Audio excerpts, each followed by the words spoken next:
Hello and welcome to another of my Lewis reviews.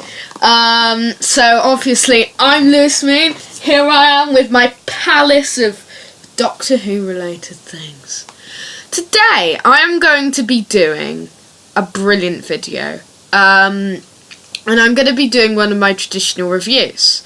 I haven't done a Sylvester McCoy episode for a while because I thought their episodes are too good, most of them, apart from, say, Curse of Fenric, Remembrance of the Daleks. They're all really good classics. And I think my favourite, actually, until now, was Time in the Rani. It was a fantastic opener to the Sylvester McCoy era. So, here today in my palace of Doctor Who related things, we begin Doctor Who month, aka April, where Doctor Who begins on 15th of April. Everyone's getting really excited. We're going to get some brand new content out beginning today. And as I've said before, it's like last year's Spoons and Mariners review. It's actually not a joke video for once, for April Fool's Day. It's actually really serious, and this is why I love Paradise Towers. Now, Paradise Towers, I'm going to read out the description.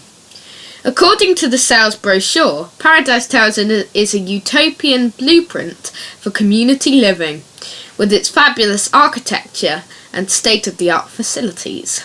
The perfect place for Mel to take a leisurely swim, in fact. But when the TARDIS arrives, the Doctor and his companion discover that the futuristic tower block has fallen into ruin.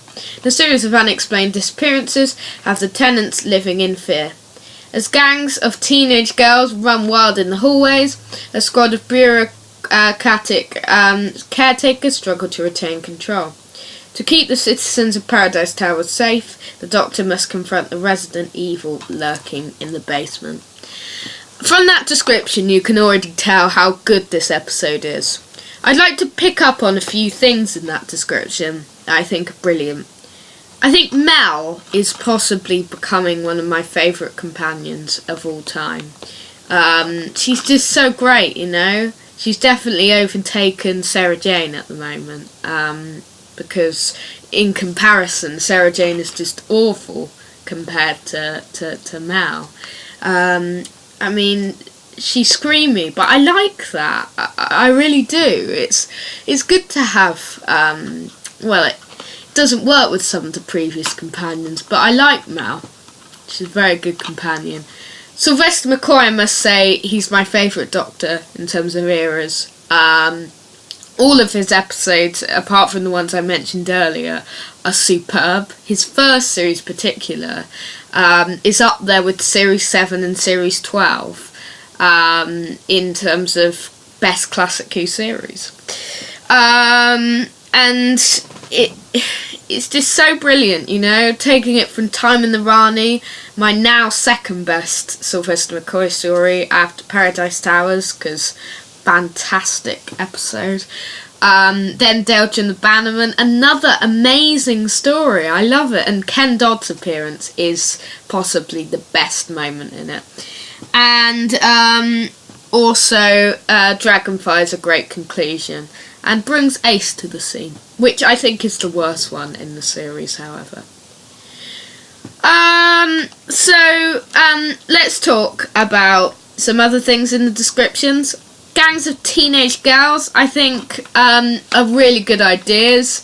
I really like sort of having those teenage girls enrolled in part of the plot, the Kangs. I don't find them annoying at all, and they're absolutely brilliant. Pex, he's absolutely the best character in Doctor Who, and I think now he should get a Big Finish spin-off series, Pex, the Defender of the Paradise Towers.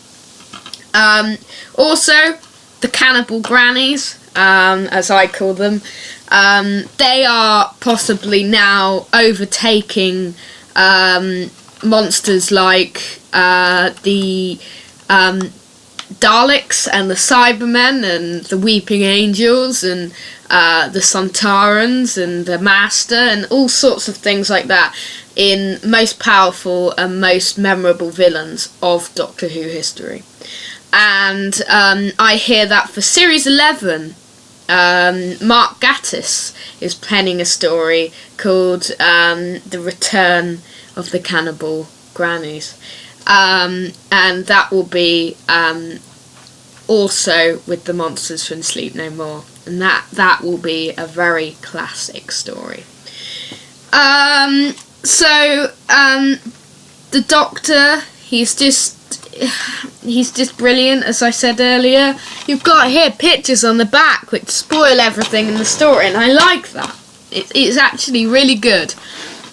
They spoil all the best scenes. They spoil a moment where the chief caretaker's about to be killed, and the grannies are about to kill Nell, and then another weird granny talks to Richard Bryce, and I just think it's too hard to think of so many things I love about Paradise Towers.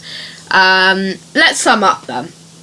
Paradise Towers is perhaps one of the best episodes in Doctor Who history. It goes down with episodes like Genesis of the Daleks and Blink, and I don't know why it was so low in the Dawn polls. I mean, 230th for such a classic story like this. It's just such a shame that nobody can respect how great Paradise Towers is. I think Doctor Who in the Chris Chibnall era needs to take a move towards this sort of style, and I hope Series 10 really does. Happy Doctor Who month, by the way. I'll be doing some more Lewis reviews of, sadly, some not so great episodes, or not as great episodes. Although I might be doing a video on one of my favourite William Hartnell episodes, which is absolutely fantastic, almost as good as The Web Planet, which is The Gunfighters. So stay tuned to that. Thank you. Let us know in the comments below why you love Paradise Towers and whether you agree with me on my points today. I've been Lewis Moon, and I'll see you next time, same space. Goodbye.